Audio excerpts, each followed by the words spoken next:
Hello everyone, so if you want to change the DPI on your Xiaomi Redmi 13, so first of all open up your settings, now find your About Phone tab, scroll down to your OS version and now you're to tap on it 7 times.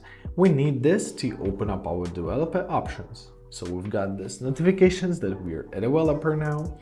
Let's open up additional settings, scroll down and find our developer options. Enter them and now we're to find our smallest width parameter. Now simply tap on it. So the higher the number, the smaller the on-screen elements. For example, if you're gonna enter like 600, for example, press OK, and as you see, the whole screen layout has changed, right? So to make screen elements appear bigger, we are to decrease the value, for example, to 300. So let's do this. Let's locate our smallest width and let's enter 300. Press OK. And as you see, it changed vastly, right?